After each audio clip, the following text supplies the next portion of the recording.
하나님 말씀 역대하 34장 17절에서 21절 말씀입니다. 역대하 34장 17절에서 21절입니다. 이 말씀은 하나님께서 우리에게 주신 말씀입니다. 또 여호와의 전에서 발견한 돈을 쏟아서 감독자들과 일꾼들에게 주었나이다 하고 서기관 사반이 또 왕에게 아뢰어 이르되 제사장 힐기야가 내게 책을 주더이다 하고 사반이 왕 앞에서 그것을 읽으매 왕이 율법의 말씀을 듣자 곧 자기 옷을 찢더라. 왕이 힐기야와 사반의 아들 아히감과 미가의 아들 압돈과 서기관 사반과 왕의 시종 아사야에게 명령하여 이르되 너희는 가서 나와 및 이스라엘과 유다의 남은 자들을 위하여 이 발견한 책의 말씀에 대하여 여호와께 물으라. 우리 조상들이 여호와의 말씀을 지키지 아니하고 이 책에 기록된 모든 것을 준행하지 아니하였으므로 여호와께서 우리에게 쏟으신 진노가 크도다 하니라. 아멘. 주여 감사합니다. 오늘 우리가 읽은 역대하 34장에 나오는 요시야라는 왕의 이야기는 이스라엘이 남북으로 분열됐을 때, 그러니까 남유다와 북이스라엘로 완전히 갈렸을 때, 이제 남유다가 예수님의 그 족보가 이어지는 그 다윗의 나라고, 북이스라엘은 쿠데타로 세워진 이제 우상의 나라인데, 남유다도 북이스라엘처럼 똑같이 결국은 우상으로 빠지던 시대의 왕입니다. 아주 어린 나이에 왕이 됐죠. 이 왕이 8살 왕인데, 이 왕이 8살, 자기 6살 때 아버지가 왕이었습니다. 6살 때 아버지가 20살의 왕이 됐는데, 그 성경에 아주 그 극악무도한, 뭐 정말 무서운 끔찍한 왕들이 몇 명 나옵니다. 그 중에 제일 무서운 왕입니다. 제일 나쁜 왕. 심지어 북이스라엘의 그 왕들보다도 더한 남유다 다윗의 족보를 가지고 예수님의 조상 속에 들어가는 왕인데, 이 요시야의 아버지, 정말 무서운 아버지인데, 이 아버지가 아몬인데, 아몬이 정말 나쁜 짓이라는 나쁜 짓은 다 합니다. 여러분이 무엇을 생각하든 그 이상, 또 신앙을 가지고 저럴 수 있을까 하는 그 이상의 나쁜 짓을 다 해서 남유다의 그 문화와 종교의 타락에 이제 극한으로 치닫습니다. 문화 타락, 심지어 정치까지, 정치, 경제, 사회, 문화, 종교, 예술까지 다 아주 어떻게 그럴 수가 있지? 이 짧은 이 왕이 몇 년을 통치하냐면 2년을 통치합니다. 2년 만에 그렇게 하는 것도 능력이죠. 그러니까는 이 망하는 데는 일주일도 안 걸리는 거죠, 사실은. 2년을 그렇게 통치하다가 어떤 일이 있었냐면 백성들이 못 살게 된 거예요. 백성들이 못 살게 해서 백성들이 죽입니다. 그런 왕입니다. 왜냐하면 이스라엘 백성, 그러니까 남유다죠, 지금. 이제 이스라엘이 이렇게 남북으로 갈렸는데, 유다 족속인 남유다가 다윗의 나라죠. 다윗의 나라가 남쪽에 자리 잡고 북쪽은 새로운 나라가 만들어져 있는데, 이 남쪽에 다윗의 왕이기 때문에 백성들이 다윗의 자손을 손을 댄다는 건 상상할 수 없습니다. 있을 수 없는 일이에요. 지금의 백두혈통보다 더 무서운 거죠. 그런데 그 중에서 왕을 죽였다고 하면 얼마나 힘들었으면이라는 게 간접적으로 나오는데, 그 왕이 죽고 나서 백성들이 그래도 다윗의 자손이니 우리가 그의 아들을 왕으로 세운다 하고 자신들이 죽인 왕의 아들을, 8살짜리 아들을 이렇게 올려놓은 거예요. 그러니까 뭘 알겠어요. 아버지 죽는 거 다 봤고, 아버지가 욕먹는 거 다 봤고, 말도 안 되는 걸 다 봤죠. 우리는 인생을 살면서 이런 얘기를 많이 들었을 것입니다. 환경이 중요하고 유전도 중요하고 무엇을 보고 살았는지도 너무 중요하다. 근데 그것과 정반대로 증거가 이 요시야 왕입니다. 가장 나쁜 왕의 아들이 또 이스라엘 백성에서 가장 완벽한 왕으로 삽니다. 그래서 우리 특히 저희 기독교라고 하죠. 기독교 계통에서는 굉장히 그 추앙하는 왕입니다. 종교 개혁을 하신 분이거든요. 구약의 종교 개혁의 인물. 대단한 왕입니다. 이분이 8살 때 왕으로 돼서 힘없죠. 뭐 다 이제 간섭 받다가 16살 때 8년 후에 16살 때 정상적인 왕의 통치를 이루는데 그가 제일 먼저 한 게 아버지가 했던 모든 나쁜 것을 다 없었는데 아버지가 너무 극악무도하게 해서 아주 그러니까 종교개혁을 정말 무섭게 합니다. 개혁을 하는데 여호와 하나님 외에 모든 것 아세라 뭐 우상 또 그 제사장들 또 뭐 그 제단 그 모든 것을 끔찍하게 다 없애버립니다. 좀 잔인할 방법으로 완전히 그냥 무섭게 그 모든 걸 다 그 16세가 된 이제 젊은 왕이 이스라엘을 다시 하나님의 나라 다윗의 나라로 회복하기 위해서 어떻게 이게 가능했을까? 정말 신기한 겁니다. 어떻게 저게 가능했을까?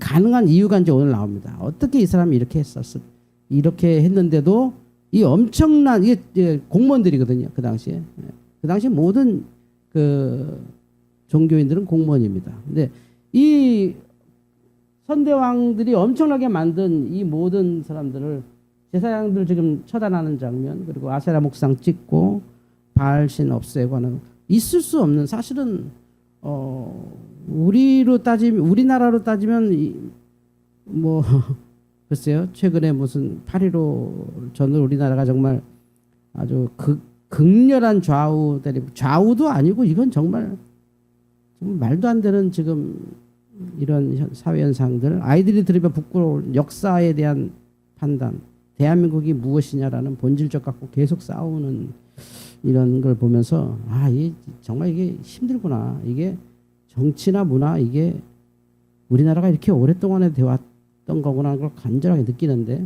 요시아가 이렇게 했단 말이죠. 뭐 우리야 대통령이 뭐 장관이 그냥 의지를 갖고 확 하면 되지 않을까? 절대 그렇게 되지 않습니다. 되지 않는데 요시아는 했단 말이죠. 게다가 또 한 게 뭐냐면 이제 우상으로 나라가 완전히 엉망됐으니 정말 회복해야 될 게 뭘까요? 이거 뭐 나쁜 걸 없애는 건 개혁이 아닙니다. 그러니까 원래를 회복시키는 게 개혁이죠. 그래서 진짜 개혁을 뭐냐면 성전 수리를 시킵니다. 성전이라고 정말 완전히 그냥 낙후된 거 수리하면서 그러니까는 우상은 무너뜨리고 하나님의 성전을 다시 재건축하는 엄청난 일을 재건하는 뭐 청소라고 말하는데 그러니까 성전을 청소했다는 얘기 뭐냐면 그 성전도 더럽혀져 있었다. 그 당시에 우상으로 뭐 온갖 그냥 말이 성전이지 들어가면 성전이 아니다. 말이 교회지 들어가면 다 불상 같은 거고 유교 집단이고 말이 기독교지 들어가 보면 다 우상 숭배하고 다 자기들 살 대로 살고 있는 모습이라는 거죠. 그냥 겉으로는 교회인데 들어가 봤더니 다 에헴하고 앉았고 겉으로는 교회인데 다 자기 자존심 지키느라고 막 그냥 막 그룹 짓고 막 이런 우리의 지금 교회와 똑같은 거죠. 그러니까 그거를 이제 혁파시키면서 자기는 모르니 그 사반에게 그 모든 걸 다 hil기야 당시 제사장 hil기야와 사반에게 모든 정권을 줘서 국고를 이용해서 다 정리하게 하면서 성전이 너무 오랫동안 방치돼서 성전에서 몇 가지가 발견됩니다. 발견된 게 큰 거가 두 개인데 하나는 돈이 발견됩니다. 돈. 그러니까 성전에 이제 예물이죠. 헌금. 그거를 발견했을 때 이 돈을 어떻게 썼냐면 그 성전을 수리하는 사람들한테 다 나눠줍니다. 이게 정말 바른 교회죠. 돈 나와서 우리 거가 아니라 수고한 사람들에게 다 나눠준다. 감독관들, 일에 참여한 모든 여기에 참여한 모든 사람들, 이 성전 정리하는 거거든. 이 모든 사람들을 다 그 돈, 다 거기 엄청난 돈이 나왔는데 그거를 싹 정리. 그러니까 하나님의 돈을 하나님의 방법으로 써버린 겁니다. 그러니까 왕이 쓰지 않고 나라가 쓰지 않고 하나님의 돈이니까 정말 그대로 목적 그대로 다 쓰는 역사를 합니다. 그리고 또 하나 나온 게 뭐냐면 성경이 나왔습니다. 지금으로 따지면 율법책이 나왔죠. 성전 안에 정말 그동안 읽어보지도 못했던 율법이 나와서 왕에게 뭐냐 했더니 그 서기관이 이제 성경 쓰는 사람이거든요. 이거 이번 성전에 청소하는데 이것도 나왔습니다요. 그러니까 돈을 어떻게 다 돌려드렸냐? 수고하신 분들에게 쫙 돌렸습니다. 잘했다. 그거 뭐냐? 이게 성전에서 예전에 쓰던 성경 같습니다. 아, 이게 우리나라에 아직도 있냐? 이 하나님 말씀이 우리나라에 아직도 있냐? 그러니까, 예, 성전에 어떻게 한쪽에 처박혀 있어가지고 지금 보존돼 있었습니다. 읽어봐라. 젊은 왕이 딱 앉아있는데 서기관들이 그거 하는 사람들이니까 이제 사반인데 왕에게 쫙 읽어줍니다. 읽었더니 왕이 그걸 들으면서 옷을 찢죠. 그래서 말합니다. 우리나라가 이렇게 된 이유가 이거구나. 이게 참 중요한데요. 21절 같이 한번 읽어보겠습니다. 21절입니다. 시작. 너희는 가서 나와 및 이스라엘과 유다의 남은 자들을 위하여 이 발견한 책의 말씀에 대하여 여호와께 물으라. 우리 조상들이 여호와의 말씀을 지키지 아니하고 이 책에 기록된 모든 것을 준행하지 아니하였으므로 여호와께서 우리에게 쏟으신 진노가 크도다 하니라. 우리 조상들이 이러니 망했지. 엊그제 8.15 지나가면서 한 번도 우리나라는 이러니 우리나라가 망했지란 말이 하나도 안 나와요. 우리나라는 언제 건국됐느냐 이거 갖고 싸웁니다. 임시정부냐 대한민국 수립이냐. 아니 왜 망했냐고. 우리는 그래도 우리는 위대한 조상이 있었고 우리는 무슨 집안이고 우리는 어떤 민족이고 그 얘기만 잔뜩 하고 있어요. 정말 궁금한 건 왜 우리가 이 꼴이 됐지? 이 왕은 도대체 이스라엘이 왜 이렇게 됐지? 자기가 개혁하면서 자기가 죽이고 자기가 때려 부시면서 도대체 왜 이렇게 된지를 모르겠는데 이걸 읽어보니까 이제 알겠는 거야. 이 조상들이 전혀 제대로 살지 않았네. 우리가 왜 망했냐고요? 개같이 살았으니까 망했지. 이걸 아무도 말 안 해주는 거야. 그러니까 우리도 지금 개같이 살아. 망한 그 이유를 안 가르쳐줘요. 누가 오냐? 몇 월 며칠이 오르냐? 몇 년이 오르냐? 그 뭐 중요해 그게. 그러니까 왜 망했냐고 우리가. 우리 한 번도 그거에 대해서 반성을 하지 않아. 이스라엘은 말하잖아. 왕이 말해요. 이러니까 망했구나. 성경하고 완전히 다르게 사네. 이러니 우상이 들어왔지. 아무리 다윗의 나라라도 안 되는 거지 이것은. 하면서 왕이 자기부터 옷을 찢고 모든 이스라엘 백성들에게 그걸 좀 가르쳐라. 우리가 이래서 망했다. 우리 뭐 유다인이라고 자랑하지 말자. 우리가 하나님 백성이라고 자랑하지 말자. 우리 이렇게 살아서 다 망해온 거다. 앞으로도 망할 것이다. 그거를 얘기하는 거예요. 그게 종교개혁의 완성이었던 거죠. 제가 말씀드리죠. 어떻게 이럴 수 있었냐고요? 어떻게 이렇게 끔찍한 일을 그 어린 왕이 할 수 있었냐고요? 자기가 개혁의 대상이니까. 자기가 개혁의 주체가 아니라 자기가 개혁의 대상인 거예요. 자기 옷을 찢고 왕인데 자기 조상을 욕하잖아요. 왕인데 우리나라 왕들 어땠습니까? 종묘 사직 지킨다고 이거 만들어 놓고 해마다 예배했습니다. 절했습니다. 우리는 특별한 왕들이 있어서 조상한테 절하고 그런 민족에서 사실 그대로를 말을 안 해줘. 우리는 왜 망했냐고. 대한민국이 몇 월 며칠인지 모르겠어 나는. 근데 왜 망했냐고. 왜? 그 얘기를 전혀 안 하니 내년 8.15 때는 또 시끄러울 겁니다. 장사해 먹기 좋잖아요. 이쪽에서 먹고 저쪽에서 먹고 상해 임시정부라고 말해도 돈 받아먹고 그러니까 이승만 정부 수립이 시작이라고 해도 돈 받아먹고 너무 광복회하고 독립기념관이 별도로 있는 나라. 희한한 거 왜요? 과거 반성이 없어요. 아직도 친일파 따집니다. 아직도 친미파 따지고요. 아직도 종북 따집니다. 아니 그거 말고 그건 우리끼리의 싸움이고 왜 망했어 우리? 누가 아시면 말씀 좀 해주시죠. 우리 대한제국은 왜 망했습니까? 여러분 조선이 망했어요? 조선이 망하지 않았어요. 조선은 대한제국으로 바뀌었어요. 조선이 언제 망했어? 망한 적 없어. 뭘 잘못 알고 있어. 조선은 망한 적 없어요. 고려가 망했지. 신라가 망하고 고구려 백제 신라 망하고 고려 망한 다음에 조선 나온 다음에 조선은 망하지 않고 조선은 국가가 바뀌었어요. 대한제국으로. 그럼 대한제국은 왜 망했어요? 결국 우리나라가 망한 거잖아요. 우리나라 왜 망했어요? 8월 15일 날 계속 제가 이 나라에 돌아가는 모습을 목사로서 쳐다보면 왜 망했지? 나도 솔직히 몰라서 이렇습니다. 모르겠어요. 우리가 뭘 잘못했는지. 근데 성경에서 요시야 왕은 알잖아요. 그리고 당당하게 얘기해요. 조상들이 이렇게 살았네. 조상들이. 이렇게 살면 안 되는 거 알겠어? 이 얘기죠. 야, 우리가 어떤 집안인 줄 아냐? 우리나라가 어떤 민족이고 백이 민족이고 우리 반만 년의 역사 있고 우리가 외세 침략 속에도 우리를 지켰고 그런 소리 하지 말고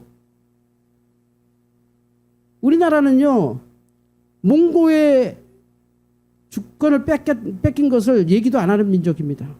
고려는 몽고에 의해서 침략당한 나라고 몽고의 한 부분인 나라가 되었는데 우리는 그걸 뭐라고 하냐면 몽골의 간섭이라 그래요. 역사가 아니지 뭐가 몽골의 간섭이야. 나라가 망한 거지. 몽고가 그냥 몽고가 통치 방법을 그렇게 고려 왕들 황제를 왕으로 낮춰놓고 지방 그냥 구청장처럼 이렇게 앉혀놓은 거지. 그거 없어진 거죠. 고려라는 말은 몽골에서 지방 수도로서 부른 거고 우리의 역사적으로는 몽골한 나라는 없는 거예요. 그때부터. 물론 나중에 역사로 인해서 이제 원나라가 망하고 중국이 다시 하면서 또 우리 중국이 고려가 이렇게 다시 주권을 회복합니다만 그래봤자 또 중국의 속국이고 한 번도 우리는 왜 망했지라는 얘기를 아니 망한 것까지 인정하지 않는 아직도 우리가 망한 것에 대한 반성을 하고 저 나쁜 일본 놈들 그러니까 왜 망했는데 왜 일본이 나빠서 우리가 망한 거야? 도무지 우리는 그에 대한 반성이 없습니다. 역사적 반성도 없고 그런데 오늘 성경 말씀에서 요시아가 어떻게 종교개혁을 할 수 있었냐? 아니 이스라엘이 지금도 왜 저렇게 세계 속에서 위대한 민족으로 추앙받고 지금 이 전쟁 중인 이스라엘이 저 작은 나라가 그래도 어떻게 굳굳이 버티고 미국에게 영향력을 미치고 세계적으로 저렇게 주권을 지키고 사느냐는 딱 하나죠. 그들은 조상들에 대해 자랑하지 않아요. 그들은 냉정하게 조상들을 막 욕해요. 아주 나쁜 사람들이었다고. 아주 잘못 사는 사람들이었다고. 그걸 통해서 오늘의 자손들에게 다시 가르치고 그렇게 해서 우리 망했고 그렇게 해서 우리는 가스실에서 죽었고 우리 그랬으니 우리는 지금이라도 이렇게 살아야 되고 저렇게 살아야 되고 계속 소리를 하는데 우리는 뭐 가족 모이면 그냥 야 우리 집안이 어떤 집안인지 아냐 뭐 어떤 집안인데 도대체 이게 우상숭배의 흔적인 거죠. 자랑할 게 없으니까 그것만 갖고 그냥 마음에 그냥 위안 받는 거예요. 그래도 우리가 누군데 믿음은 그게 아니라 내가 내 옷을 찢는 거죠. 내가 내 옷을 찢고 나의 부끄러움을 그대로 노출시킬 때 하나님께서 나를 바르게 이끄시고 거기서 새로운 출발이 있을 텐데 나를 전혀 얘기하지 않죠. 그래서 오늘 요시아와 이 성경을 읽고 요시아의 옷 찢는 모습을 통해서 저래서 저 사람이 성공했구나. 우리는 누구 하나 자신의 옷을 찢는 지도자가 없잖아요. 반반이니까 내가 조금만 실수하면 저기서 죽여라 하고 여기서 또 실수하면 저기서 죽여라 뭐 광장에 모이자 뭐 하자 촛불 자 뭐 이런 소리 너무 쉽지. 그거는 남을 비판하는 정치는 얼마나 쉬운 줄 아세요? 근데 자기의 옷을 찢는 지도자는 한 명도 없죠. 지금 본 적이 없어요. 그러니까 우리 아이들에게 배운 적이 없고 그래서 우리는 운전하다가 뒷차가 살짝 실수로 통 박으면 뒷목 잡고 나가야 됩니다. 그거 보험 처리할 일도 아니에요. 이게 닦으면 흔적도 없어요. 좀 조심 좀 하시죠. 그랬더니 괜찮습니까? 괜찮으니까 갑시다. 이래야 되는데 뭐 갑자기 병원에 눕고 뭐 그냥 뭐 2주 진단 뭐 보험료 받고 다 같이 보험료 올라가는 거지. 안 그러면 바보가 되는 나라가 된 거예요. 왜냐면 남의 눈을 의식하고 사는 민족. 외국인들이 제일 신기한 게 카페에서 핸드폰 놓고 다녀도 안 없어지는 나라래요. 노트북을 놓고 가방 놔도 아무도 안 훔쳐간다. 그 외국인들이 모르더라고요. 왜 그런지. 그게 자기 체면 때문에 안 훔쳐가는 거예요. 근데 신기하죠? 자전거는 잘 훔쳐가잖아요. 아무도 안 보니까 자기 체면이 안 없어. 자전거 타고 가면 남 못 알아보거든. 근데 남의 핸드폰 들면 딱 보면 저거 자기 거 아닌 것 같은데 느낌이니까 체면 때문에 안 훔쳐가는 거거든. 근데 그게 우리의 뭐 아주 높은 뭐 문화 수준인 줄 알아. 아니 남 눈치 보느라고 안 훔쳐가는데 쓱 지나가면 자전거 가져가요. 자전거가 더 소중한 나라라서 자전거가 없어지는 게 아니라 우리가 그런 유교 국가라서 그래. 우상. 오늘 이 많은 의로운 일을 한 이 왕이 하나님 말씀 듣고 여전히 자기의 옷을 찢을 수 있다고 하는 것은 그게 바로 우리가 가야 될 믿음의 개혁의 방법입니다. 결국은 내가 개혁돼야 되고 결국 내가 옷을 찢어야 된다. 그리고 그 말씀을 통해서 이 정확한 진단 이래서 안 됐구나. 우리가 나름대로 한다고 했는데 그래서 안 됐구나. 아니야. 아버지 왕은 뭐 무슨 뭐 마음에 귀신이 붙어갖고 그렇게 나쁜 짓 하겠어요? 자기 딴에 좋은 나라 만든다고 세계 국제 질서에 맞춘다고 그렇게 한 거예요. 이렇게 우상 갖고 오고 이렇게 세계 표준 만들고 이렇게 한 거예요. 그게. 근데 그게 기준이 그거. 성경에 있는 것을 요시야 왕이 다시 보고 아 이래서 우리 조상들이 이렇게 됐구나 하면서 다 돌아다니면서 얘기하라잖아요. 여호와의 말씀을 지키지 아니하고 이 책에 기록된 모든 것을 준행하지 아니하였으므로 여호와께서 우리에게 쏟으신 진노가 크도다. 정확히 얘기하는 거죠. 이래서 우리가 망했다. 이래서 우리가 망했다. 근데 우리는 그 얘기 안 하죠. 8.15 광복절날 우리가 그 얘기 했어야죠. 우리는 이래서 망했습니다. 바뀌어야 됩니다. 지금 젊은 사람들 왜 힘들합니까? 왜 우리가 좌우 놀이하고 있습니까? 왜 남북 대치합니까? 이래서 망했는데 아직도 우리 이러고 있습니다라는 답을 아무도 안 해요. 그거에 대한 비판, 그거에 대한 뭐 얘기는 정말 너무 많이 하죠. 이쪽에서는 이쪽 얘기, 저쪽에서는 저쪽 얘기. 아니 지금 우리나라 대한민국 건국이 몇 년인데 아직도 우리나라 건국 날짜 갖고 싸우는 민족 세상이 그 뭡니까 이게 도대체가. 왜냐하면 왜 망했는지에 대한 근본적인 자기 반성 없이 그냥 일본만 욕한 거예요. 우리를 때린 일본만 욕한 거예요. 그 거기 조금 이렇게 그래도 그땐 그럴 수밖에 없었으면 저 친일파 이러고 말이지. 계속 이 잘못된 것이 계속 왔다 갔다 하는 거예요. 사실은 저는 뭐 역사 관심이 있어서 좀 그래도 그쪽을 좀 보는 편인데 뭐 대한민국 건국이 언제냐 그러면 그 이승만 대통령이 정확히 말씀하셨어요. 대한민국의 건국이 어떤지. 임시정부예요. 이승만 대통령께서 자기가 대통령 된 날을 연호로 대한민국이랬는데 그때 이승만 대통령이 대한민국 27년에 내가 대통령 됐다 그랬어요. 임시정부를 들기 위해서 내가 대통령 됐다고 그렇게 말했다고. 독립운동 하신 분이니까 당연하지. 그때 독립운동이 뭐 하나인데. 그분의 얘기인데 그거는 그분의 얘기고 그거 뭐 역사적으로 잘 모르겠어요. 제가 제 견해는 아니고 뭐 법적인 국가가 있고 또 정서적인 국가가 있고 역사적인 국가가 있고 여러 가지 있는데 법적인 국가는 1948년 8월 10일 날 세워진 게 맞고요. 그러나 우리가 생각하는 그냥 보통 나라다 그러면 임시정부부터 가는 게 맞는데 문제는 임시정부의 그 이후에 그것이 그 국가적인 형태가 맞냐 할 땐 그건 좀 법적으로는 틀리죠. 국가라고 하긴 뭐하고 우리의 국가 정신, 우리의 어떤 정체성 거기서 온 건 맞다. 이 정도로 정리하는 게 맞는 거지. 근데 이거냐 저거냐면 엄마가 좋아 아빠가 좋아하면 이상한 거죠. 그런데 여러분 오늘 제가 드리는 말씀은 우리가 우리 자신을 개혁의 대상으로 하지 않으면 교회는 앞으로 가지 않습니다.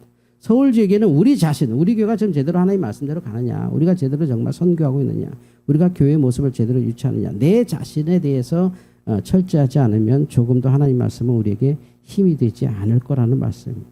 이렇게 의로운 일을 하는 사람 외에도. 그러니까 우리가 우리 스스로의 자존감으로 살아가는 게 아니죠. 기독교는. 난 해냈어. 이게 아닌 거죠. 어떤 목표를 갖고 가는 게 아니죠. 우리가 착각을 합니다. 목표로 가는 게 아니라 목표로 가야 될 것을 대부분의 기독교들이 이 용어를 구별 못하는데 목표와 목적지를 구별할 줄 모르세요. 대부분 목적지 하나 놓고 가고 있거든요. 그건 목표가 아니에요. 목적지 하나만 놓고 가는데 그건 너무나 불행한 일이에요.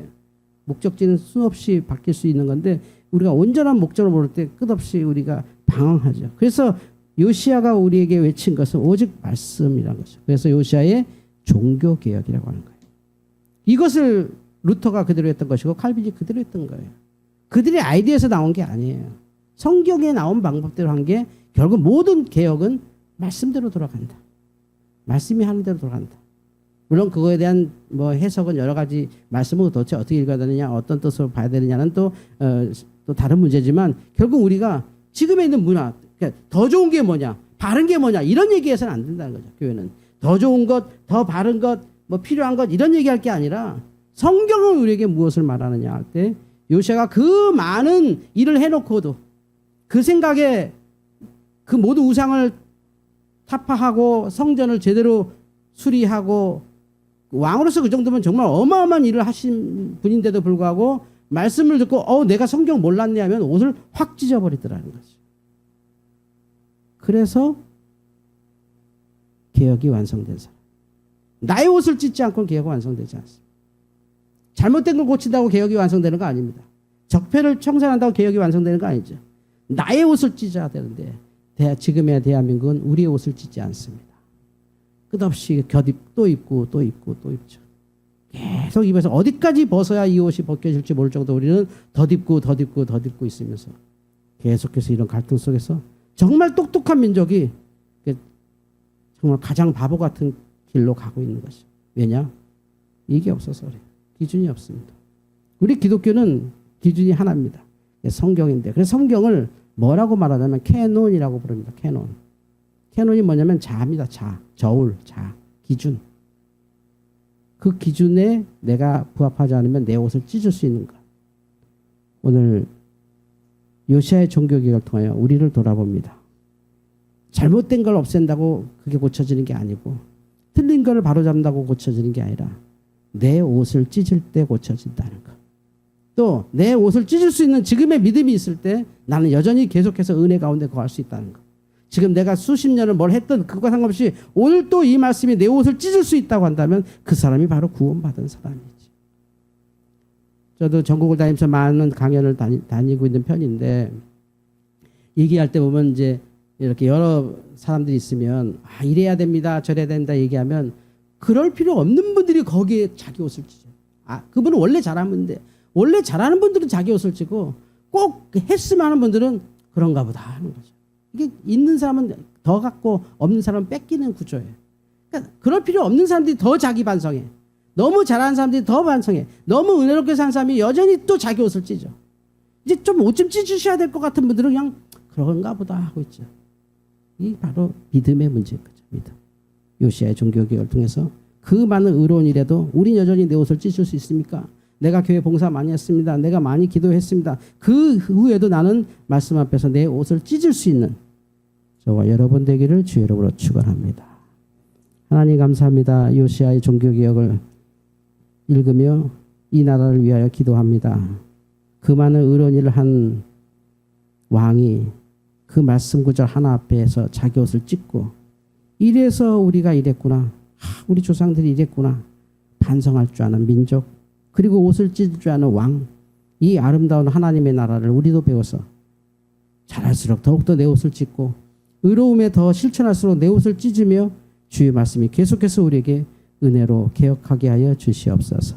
예수님의 이름으로 기도하옵나이다. 아멘.